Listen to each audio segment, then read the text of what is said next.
My name is Hunter Nielsen, My name is Matthew Driver. and we are doing Talia Al Ghul as our villain profile today. So, just a quick little presentation overview. We're going to start with her character profile slash comic book history. Then we go into her character traits. Then the third side is Talia's transformation, because there's two different eras. Spoiler alert. Then we're going to go with key ideas and actions and the philosophy behind her character's motivations. And then finally, we'll end with her comic media slash lasting legacy today. So, start off with her character profile. She was created, and her first appearance was in 1971. She was created by Dennis O'Neil and Bob Brown. As I said, the first appearance was in Detective Comics 411. She was inspired actually by a James Bond movie on Her Majesty's Secret Service. She was also inspired by Southeastern Asian culture and the area around there. She is the daughter of criminal leader Ra's al Ghul, and aka the daughter of the demon. That's her other name. Ra's al Ghul, if you didn't know, is the leader of the League of Assassins.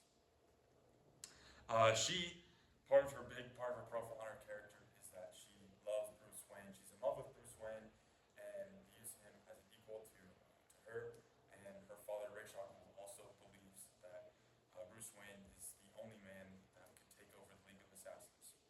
She and Bruce, spoiler alert, fall in love, and they have a son, Damian Wayne. His legacy is that he's the least favorite Robin of all the Robins. And yeah, so her son, Damian Wayne, she has served with her father in the League of Assassins and has trained as an assassin. She's also later in her life, formed the organization Leviathan, which is basically a foil to her father's League of Assassins and is supposed to be cooler and better and bigger than the League of Assassins, but it's her own organization, almost being a spy, and what's it called? Just being a spy, basically. So she has a variety of abilities and character traits. To start off with, she has an extended lifespan and a semi-immortality through the Lazarus pits. The Lazarus pits are certain pools which her father made, and both her and her father use that to extend their lifespan several years. There's one rendition of Talia that is over 100 years old. But they're also used to bring people more or less back from the dead. And so that plays a key part into her character. She's also a martial arts expert, has fantastic marksman and swordsmanship skills. All of those she trained in as part of her training as an assassin and her time in the League of Assassins. She also, funnily enough, has skills in business management. This comes up in some versions of the comics later on as she takes over LexCorp. She's a genius on multiple levels. She's charismatic and beautiful, and all which her father uses to his own advantage. Her father, already mentioned, Ra's al Ghul, is the leader of the League of Assassins. And because of who he was and his position, there's a lot of trauma that she had, both as a young child into an adult, as there was also a lot of abuse in that whole process. As mentioned before, Talia has a sort of transformation throughout the history of comics. There are two big eras, two main versions of her, which are significantly different from one another. The first one is in 1971 to 2004. The second one is 2011 to 2026. The first and the original version of Talia was very much in love with Bruce. They had shared an authentic and passionate relationship with one another, having mutual feelings, and having this romance that she's so well known for, that brought about Damian Wayne. In this younger version, she is far more passive, but I will talk about that later, and that plays into her dynamic with both Batman and her father. Then in 2011, there's this huge shift within the writers' room, and they wanted to make Talia more of a villain, more, I guess, a little bit like her father in a sense. And so it was almost like a retcon or a change of the continuity, where to make her truly evil, instead of her and Bruce having this deep relationship, this deep bond with one another, she wanted to still have a child with Bruce, but instead she drugged Bruce to get power over him, and slept with him through that way, and sexually assaulted Bruce. And that is kind of like the big shift of her motivations behind being in a relationship with Bruce. In like her original 1971 to 2004 era, she's more like an anti-hero, less so. She still wants to be loyal to her father, but is in love with Bruce and the Batman persona, and wants to be with him. And so she still does good in that sense. But in the big shift, the big change in 2011, she's now more full-on villain, full-on evil in that sense. So, and now we'll move on to the key ideas, the actions, and the motivations behind who she is as a character. Now, once again, these are very different depending on what version you're talking about. So many of them are polarized in this older and newer version. In this older version of Talia, a lot of her motivations and actions are based around her loyalty to her father. Once again, she's fiercely loyal to her father. However, her loyalty is rivaled by her love and passion for Batman. And because of that, a lot of the storylines in which she shows up in, she's caught in this cyclical relationship between Ra's al Ghul and Batman. As Batman shows up on the scene, gets caught and jammed, stuck in something, and she goes out of her way to help him or to join him in some way, shape, or form, and does so for a time until she eventually betrays him or leaves him and returns to her father's side. And she's kind of chained between both to Ra's al Ghul and Batman. There's this dynamic of she doesn't have almost possession over herself as the man who she loves. She has to come to terms and grasp the fact that she is just a side character in his story, that his drive and his passion for vengeance and for the identity of who the Batman is will always be greater than her. On the flip side, her father only sees her as a tool, sees her as a means to an end to fulfill his own goals. Now, he does care about her, but he cares about her as a man would care about his best working tool. And so in that, there is this dynamic of hurt, of abuse, but she's caught between it, never leaving either side for the other. Part of that factors into her character as a whole, and the philosophy portrayed by it is she is almost a foil to existentialism in what it is. She's an opposite. She is a character that is not taking existential action. She's not making her own identity, but instead letting it be driven by others.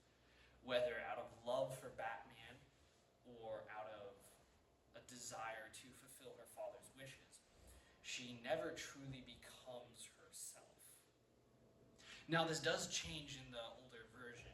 She goes through this period where she eventually leaves her father and kind of lets go of her love for Batman once and for all, and she moves to Metropolis, where she ends up taking ownership over LexCorp as Lex Luthor moves on to greater and better things. And in that, she finds kind of her freedom, kind of, in some degree, starts creating her own existential self through her own actions. But even that is twisted as her sister then comes and appears on scene and tortures her using the Lazarus pits and brainwashes her of her love for Batman, ultimately turning her into more of a villainous character. Um, but that's kind of where, but that's the progression of her character. In 2011, 2026, in her modern continuity, it reminds me a lot of like what Rousseau said of like, a man is born free, but everywhere in life he's put in chains. And so Talia, like there's a big shift in writers and what they want Talia to do. So it's like Talia wants to break free of the chains of her evil father, and I guess also being tied to Bruce Wayne and billionaire boyfriend. And she just becomes, now that she has her choice, she decides to break free from that and become a villain. It's almost like the Truman Show as well, where we have Kristoff and Truman, and where Truman has the choice to either stay with Kristoff, in this case it'd be Talia, to stay with Ra's al Ghul and Bruce Wayne, or break free and choose her own path, like how Truman chooses to leave the studio. Talia chooses to leave her dad, her boyfriend, behind, and now has her own path. So, for example, she creates, in Batman Incorporated, she creates the Lazarus group, the Leviathan group, as I said. And so she wants to, her action was still motivated around her father, but she wants to become better than Rachel ever was, but more so in a revenge sense. And so her actions are more existential in nature, where she is now in charge of her life. She's not listening to her father or to Batman. She's choosing her own path and her own direction rather than being made by others. Where it's still influenced by others, of course, like all of her actions are, but she is now choosing which she wants to do with her life. And yeah, that's one of the big shifts to make her more of a villain, where now she chooses these villainous actions instead of her still being loyal to her father. So now we have our comic media / her legacy that has lasted. As you can see from all these wonderful renditions of her, and there's so many more. Like I just found out she was in The Dark Knight Rises. I don't remember her character being that movie at all. She has lasted the test of time and has become a mainstay in current Batman media and mythos. And so when we were researching, a lot of what we found was her stories revolve around the love of Batman, or the fact that she wants to sleep with Batman and have Batman's kid. And so what we found though is that there's more to her than that, thankfully. So the first fun fact is Ra's al Ghul. So Talia's mom wasn't Ra's al Ghul's first wife. Ra's al Ghul met Talia's mom at Woodstock, 1969. If you don't know, Woodstock is a famous music festival from the 60s to 70s that is marked by some of the greatest, like the Grateful Dead, the Who, Jimi Hendrix Experience, all played there. So it's fun that even Ra's al Ghul loves good music. In her love for Batman, so this would be like the 1971 to 2004 continuity. In her love for Batman, she wanted to help like right his biggest wrong, you could say, which is bringing Jason Todd back to life. You know, Jason Todd dying marked Batman and kind of marked the whole era of comics are serious. They have repercussions of what's going on in the stories, and so in her love for Batman, she wanted to bring Jason Todd back from the dead and nurse him back to health, so that he didn't have to live with that burden anymore. She was only one part of it. Superboy Prime punched a hole in the universe and started a crisis on Infinite Earths. And so Talia found Jason Todd like barely back to life through that. Yeah, barely back to life through that, and used the Lazarus pit to nurse him back to health and continued to nurse him until he was back to his old self. And then they had an interesting. It was a very interesting dynamic because it was, on one sense, it was motivated by this love for Batman and to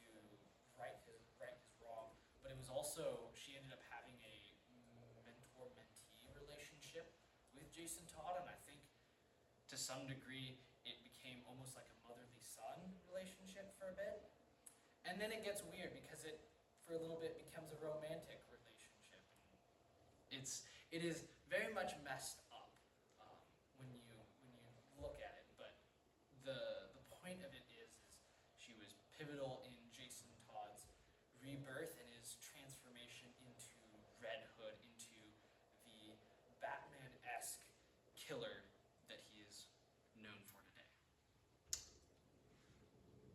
Well, yes, exactly. And while Lex Luthor, she became friends with him, and so while Lex Luthor was president, she ran LexCorp in his absence. Another way of breaking free from her dad is her dad would not let her become the leader of League of Assassins. Goodness gracious, because she was a woman. So she wanted to become the leader of LexCorp and to show her dad that she can actually be a good leader. And then, as we've mentioned before, she created her own criminal organization named Leviathan to combat the League of Assassins. And it's named after the biblical creature because it's like how the Leviathan sits under murky waters just waiting. The Leviathan organization is also doing that secret. And then currently, right now, in the Absolute universe, she is running Lazarus Corp with her dad, Talia Al Ghul. So in that universe, and in current continuity, they have a better relationship. Now, a little bit of fun information, as you probably know from the organization Leviathan. It should sound really familiar as we have talked about the Leviathan in class, but not the Leviathan from the Bible. This organization, though it isn't a direct parallel to the Hobbes's concept of the Leviathan, it very much has similarities as it is a overarching organization meant to undermine the established order, which is clearly wrong, and to be a subtle form of control over society. All right. Thank you, guys. Thank you very much.